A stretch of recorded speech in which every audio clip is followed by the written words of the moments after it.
Assalamualaikum warahmatullahi wabarakatuh. Kali ini kita akan membahas berkenaan tentang komunikasi terapeutik perawat terhadap klien. Ini akan didasari pada sebuah perilaku di mana interaksi intrapersonal antara perawat dengan klien untuk mendapatkan sebuah komunikasi yang baik, untuk menjalin komunikasi agar terciptanya hubungan saling percaya antara pasien dengan perawat itu sendiri. Secara umum, tujuan hubungan terapeutik adalah untuk perkembangan klien. Nah, kita bisa melihat ada 4 komponen. Yang pertama itu adalah kesadaran diri sebagai penerimaan diri. Yang kedua, penghargaan diri yang meningkat. Ketiga, pengertian yang jelas tentang identitas diri dan integritas diri yang ditingkatkan.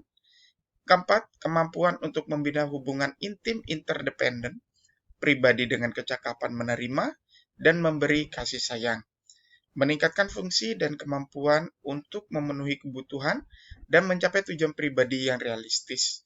Ini adalah sarana ataupun hubungan terapeutik antara perkembangan klien yang bisa dilihat dari teori Maslow ya, yang dimana di situ memiliki sebuah komponen kasih sayang untuk mencapai sebuah uh, kebutuhan yang dimiliki oleh setiap individu.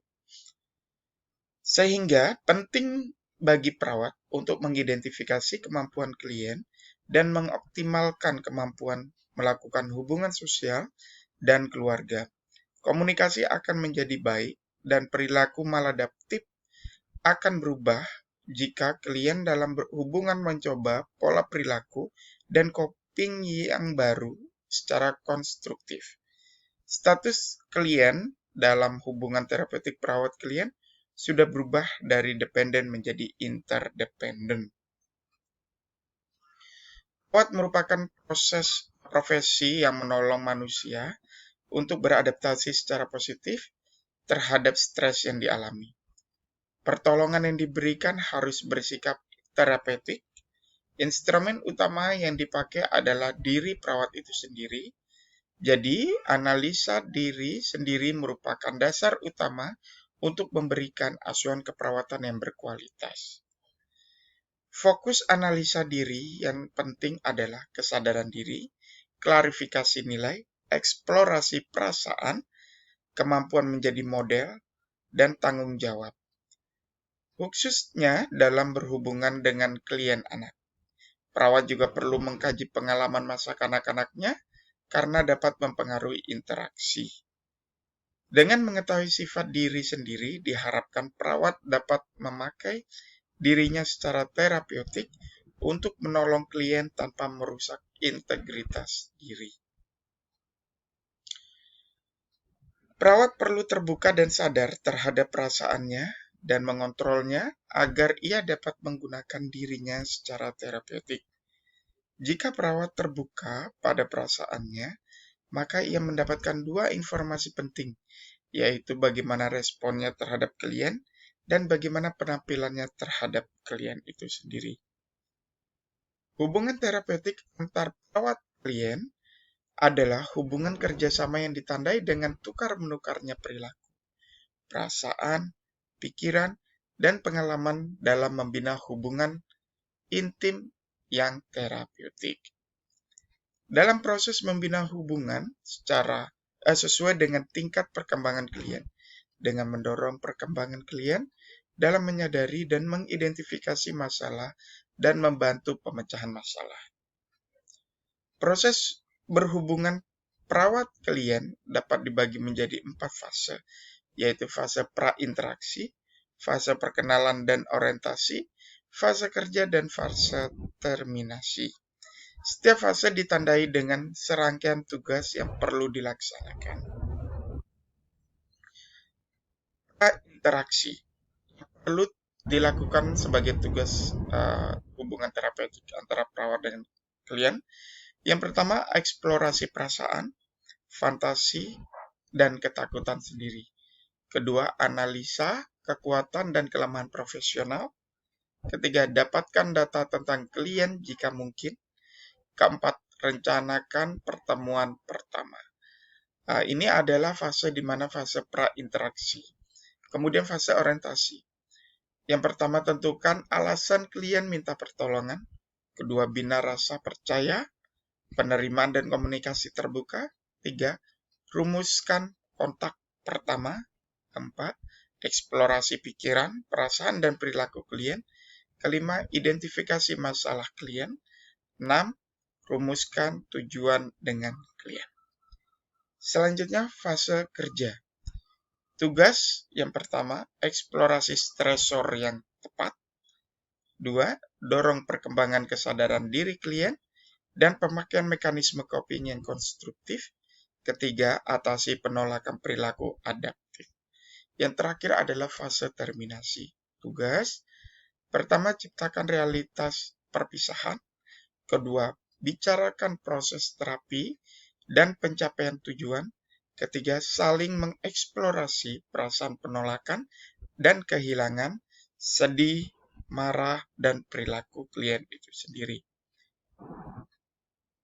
Teori komunikasi sangat sesuai dengan praktik keperawatan, karena komunikasi merupakan cara untuk membina hubungan terapeutik. Dalam proses komunikasi, terjadi penyampaian informasi dan pertukaran perasaan hingga pikiran.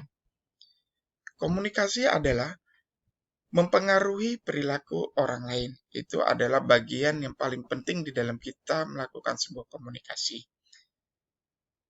Sebuah keberhasilan intervensi keperawatan tergantung pada pola komunikasi, karena proses keperawatan ditujukan untuk mengubah perilaku dalam mencapai tingkat kesehatan yang optimal. Komunikasi adalah hubungan perawatan dan klien yang terapeutik tidak mungkin dicapai tanpa komunikasi. Dalam membina hubungan terapeutik dengan klien, perawatan mengetahui proses komunikasi dan keterampilan berkomunikasi dalam membantu klien memecahkan sebuah masalahnya. Elemen yang harus ada pada proses komunikasi adalah pengiriman pesan, penerima pesan, media, dan umpan balik. Semua perilaku individu seperti pengiriman dan penerima adalah komunikasi yang memberikan efek pada perilaku. Pesan yang disampaikan dapat variabel maupun non-variabel. Sikap perawat dalam berkomunikasi. Perawat hadir secara utuh atau berupa fisik dan psikologis pada waktu berkomunikasi dengan klien.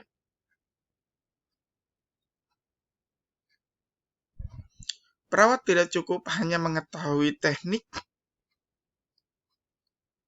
komunikasi dan isi komunikasi, tetapi yang sangat penting adalah sikap atau penampilan dalam berkomunikasi. Kehadiran diri secara fisik. Beberapa perilaku nonverbal yang dikemukakan oleh Klum tahun 1991 yang perlu diketahui dalam merawat adalah yang pertama, gerakan mata. Gerakan mata dapat dipakai untuk memberikan perhatian. Kedua, ekspresi muka umumnya dipakai sebagai bahasa nonverbal maupun banyak dipengaruhi oleh sebuah budaya. Orang yang tidak percaya pasti akan tampak dari ekspresi muka tanpa ia sadari. Ketiga, sentuhan merupakan cara interaksi yang mendasar. Ketiga item tersebut adalah proses yang paling penting di mana kita melakukan sebuah pelayanan kesehatan, terutama kepada klien. Kehadiran diri secara psikologis dapat dibagi dalam dua dimensi, yaitu dimensi respon dan dimensi tindakan. Yang pertama, dimensi respon terdiri dari respon perawat yang ikhlas, menghargai, empati, dan konkret. Kedua, dari keikhlasan tersebut, perawat menyatakan melalui keterbukaan, kejujuran, ketulusan, dan berperan aktif dalam berhubungan dengan klien. Ketiga, menghargai. Perawat menerima apa adanya. Sikap perawat harus tidak menghakimi, tidak mengkritik, tidak mengejek, dan tidak menghina. Yang keempat, empati merupakan kemampuan masuk dalam kehidupan klien agar dapat merasakan pikiran dan perasaannya. Yang kelima, konkret. Perawat menggunakan terminologi yang spesifik, bukan yang abstrak. Hal ini perlu untuk menghindari keraguan dan ketidakjelasan. Dimensi respon membawa klien pada tingkat penilaian diri yang tinggi dan kemudian dilanjutkan dengan dimensi tindakan. Dimensi tindakan terdiri dari konfrontasi, kesegaran, keterbukaan, emosional, karakteristik, dan bermain peran. Yang pertama, konfrontasi merupakan ekspresi perasaan perawat tentang perilaku klien yang tidak sesuai. Konfrontasi berguna untuk meningkatkan kesadaran klien terhadap kesesuaian perasaan, sikap, kepercayaan, dan perilaku. Kedua, kesegaran berfokus pada interaksi dan hubungan perawat klien saat ini. Perawat sensitif terhadap perasaan klien dan berkeinginan membantu dengan segera. Ketiga, keterbukaan.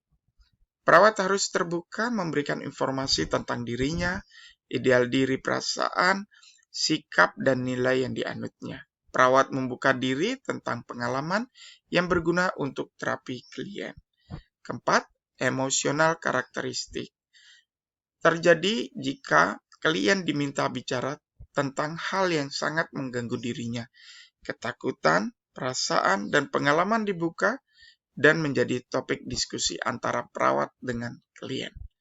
Kelima, bermain peran adalah melakukan perasaan pada situasi tertentu. Hal ini berguna untuk meningkatkan kesadaran dalam berhubungan dan kemampuan melihat situasi dari pandangan orang lain. Bermain peran menjembatani antara pikiran dan perilaku dan klien untuk merasa bebas mempraktikkan perilaku baru pada lingkungan yang aman. Teknik komunikasi terapeutik yang pertama itu adalah mendengar, merupakan dasar untuk dalam berkomunikasi. Dengan mendengar, perawat mengetahui perasaan klien, beri kesempatan lebih banyak pada klien untuk berbicara, perawat harus menjadi pendengar yang aktif. Kedua, pertanyaan harus terbuka. Memberikan kesempatan untuk memilih contoh, apa yang sedang saudara pikirkan. Ketiga, mengulang pokok pikiran yang diungkapkan klien, guna untuk menguatkan ungkapan klien dan memberikan indikasi perawat mengikuti pembicara klien. Keempat, klarifikasi. Dilakukan bila perawat ragu, tidak jelas, tidak mendengar, atau klien berhenti karena malu mengungkapkan informasi. Informasi yang diperoleh tidak lengkap atau mengemukakannya berpindah-pindah. Refleksi untuk memvalidasi apa yang didengar. Klarifikasi ide yang diekspresikan klien dengan mengetahui perawat. Memfokuskan. Membantu klien bicara pada topik yang telah dipilih. Selanjutnya, membagi persepsi, meminta pendapat klien tentang hal perawat rasakan dan pikirkan. Selanjutnya, identifikasi tema, diam, dan informing. Demikian teknik dari komunikasi terapeutik ya. Ada berbagai macam yang harus kita berikan kepada klien dalam kita melakukan proses perawatan ataupun asuhan keperawatan kepada klien. Demikian pemaparan yang bisa saya sampaikan. Mungkin apabila kurang jelas, silakan mengikuti proses pembelajaran. Dan kurang lengkap lagi dalam proses presentasi, dapat teman-teman kunjungi dalam website alsanso.com. Demikian pemaparan kali ini. Saya akhiri. Wabillahi taufiq wal hidayah. Wassalamualaikum warahmatullahi wabarakatuh.